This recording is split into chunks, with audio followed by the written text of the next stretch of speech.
सावधान रहो, क्योंकि हर कर्म तुम्हारा भाग्य लिख रहा है। गरुड़ पुराण में एक कथा आती है। एक व्यापारी जिसने जीवन भर लालच और छल से धन कमाया। वह सोचता था कि मृत्यु के बाद सब समाप्त हो जाएगा, लेकिन जब उसकी मृत्यु हुई तो यमदूत उसे बांध कर ले गए। वहां उसके सामने उसके सारे कर्म एक एक करके प्रस्तुत हुए।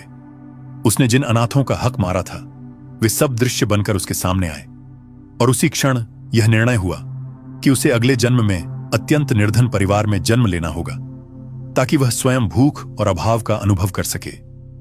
यही न्याय है, न कोई पक्षपात, न कोई पक्षधरता, केवल कर्म का दर्पण। इसके विपरीत गरुड़ पुराण में एक दूसरी कथा है, एक स्त्री की, जिसने गरीबी में भी हर रोज अपने घर आए भूखे को भोजन कराया। वह स्वयं भूखी रह जाती, लेकिन अन्नदान कभी बंद नहीं किया। जब मृत्यु आई तो यमदूत उसे सम्मान के साथ ले गए।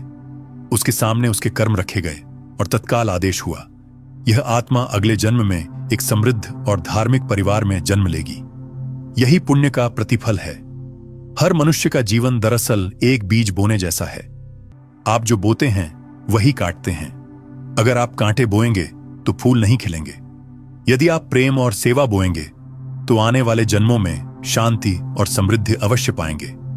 यह कोई अंधविश्वास नहीं, बल्कि ब्रह्मांड का शाश्वत नियम है। परंतु सबसे बड़ा रहस्य यह है कि मनुष्य को यह स्मृति नहीं रहती कि वह कौन से कर्म लेकर आया है। जन्म लेने के साथ ही आत्मा पर विस्मृति का पर्दा डाल दिया जाता है, ताकि वह नया जीवन जी सके। लेकिन कर्म तो छुपे नहीं रहते।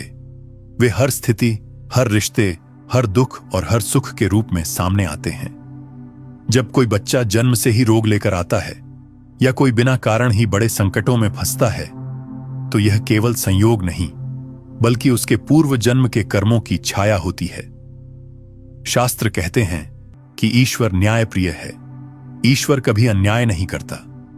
जो दुख हमें मिलते हैं वे किसी और की गलती नहीं, बल्कि हमारे ही कर्मों का फल होते हैं। और यही बात हमें अपने जीवन के प्रति जागरूक बनाती है।